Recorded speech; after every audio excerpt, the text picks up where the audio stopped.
Los Angeles, November 1979. 2:30 in the morning. Michael Jackson collapsed backstage. His body was on fire, fever spiking, pain shooting through his chest. The ambulance rushed him to a prestigious hospital in California. But according to witnesses who were there that night when they wheeled him through those doors, a doctor took one look at Michael Jackson and said 5 words that would change everything. "I don't treat blacks here." If you love discovering the untold stories behind music history's greatest injustices, subscribe now. Because what happened in the next 48 hours would expose a system of discrimination that went far deeper than anyone knew. November 1979. Michael Jackson was 21 years old. Off the Wall had just been released 2 months earlier. The album was exploding. Rock With You climbing the charts. Don't Stop Till You Get Enough already a hit. Michael was on a 40-city tour, sold out every night. But the schedule was brutal. 3 shows in 2 days, barely any sleep, no time to eat. His body was breaking down. That night in Los Angeles, Michael performed at the Forum. 18,000 people screaming his name. He gave them everything. Every dance move, every high note, every ounce of energy he had left. When he walked off stage, his manager noticed something wrong. "Michael, you okay?" Michael nodded, but he wasn't. His head was pounding, vision blurry, chest tight. 30 minutes later, backstage in his dressing room, Michael collapsed.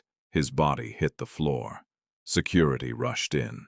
Michael was conscious but barely. Burning up, shaking, unable to stand. They called 911. The ambulance arrived in 6 minutes. Paramedics checked his vitals. High fever, racing heart, dropping blood pressure. "This is serious. We need to get him to a hospital. Now." They loaded Michael onto a stretcher.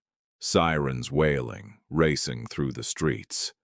Michael's manager called ahead to a well-known medical facility.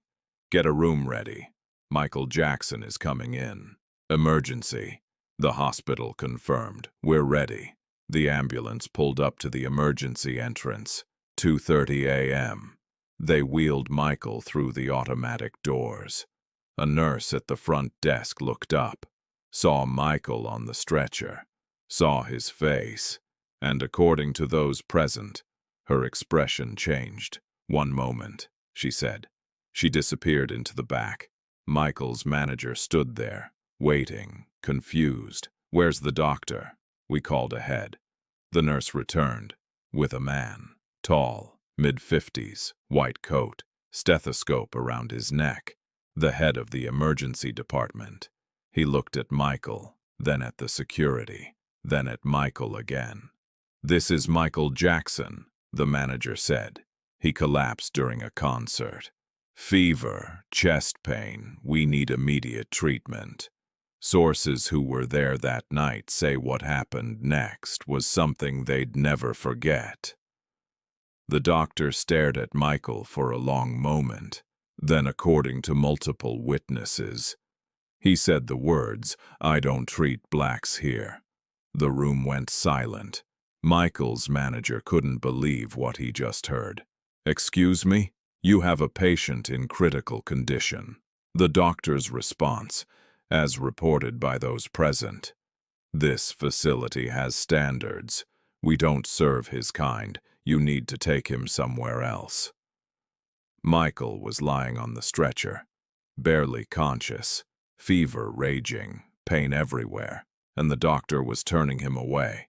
According to everyone in that room, it was because of the color of his skin. Michael's security guard stepped forward. "Sir, this man needs help. Now, find another hospital," the doctor reportedly said. "We're not equipped for this." That was a lie. The facility had a full emergency department, state-of-the-art equipment, a team of doctors on call. They were absolutely equipped. According to witnesses, They just didn't want to treat a black patient. Michael's manager pulled out his phone, started dialing, but Michael, barely conscious, reached out and grabbed his wrist.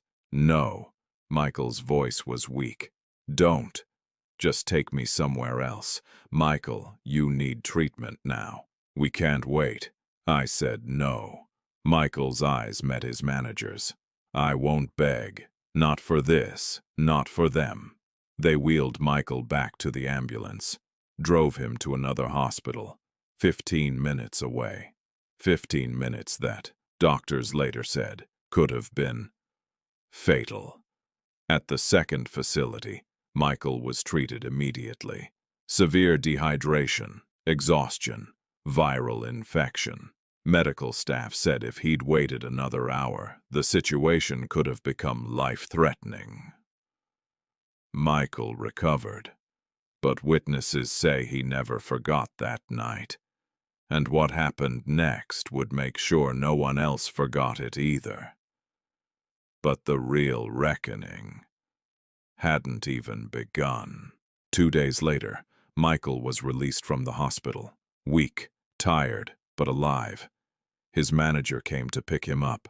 "Michael, we need to talk about what happened." Michael shook his head. "It's over. Let it go." "It's not over," his manager said. "That doctor refused to treat you. That's discrimination." Michael was silent.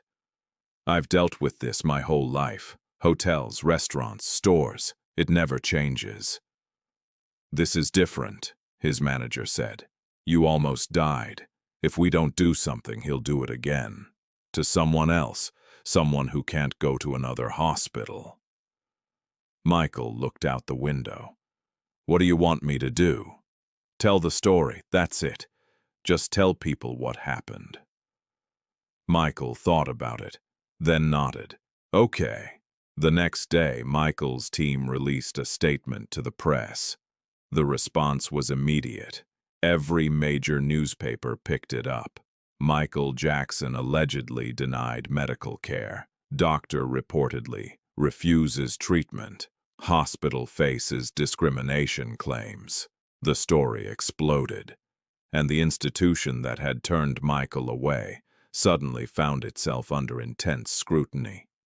The hospital released a statement. "We do not tolerate discrimination of any kind.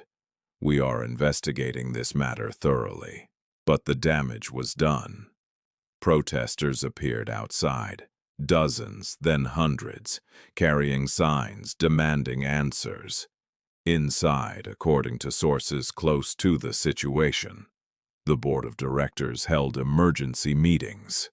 "This is a crisis. We need answers." One board member reportedly asked the obvious question: "Is it true? Did this actually happen?"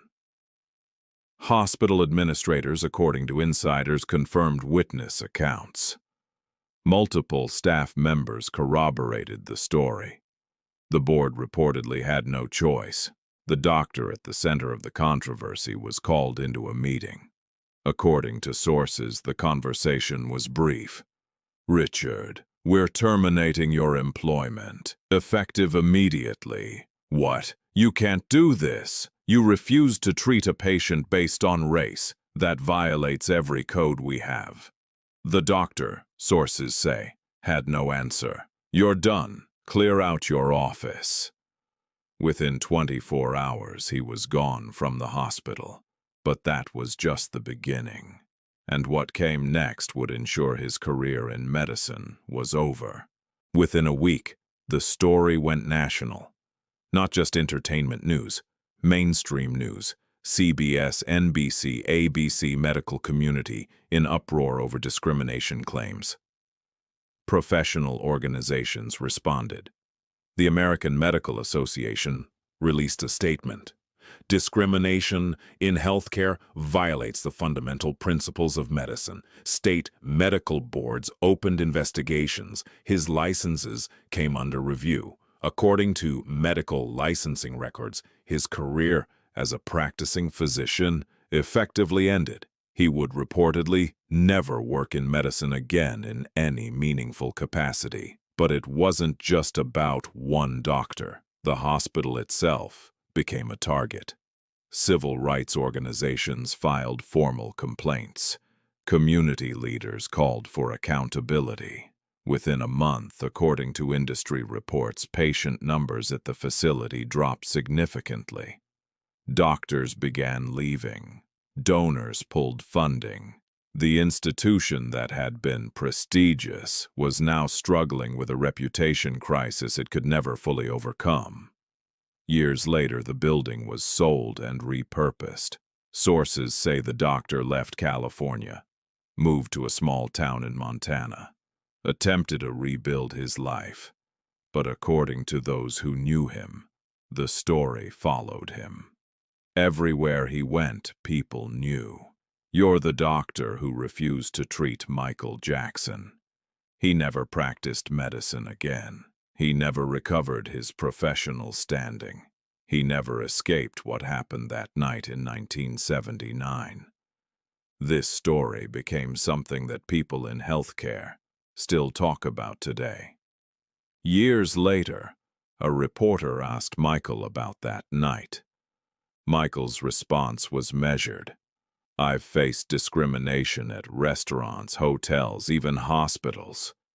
But I don't let hate define me. I let my work speak, and his work spoke louder than anything."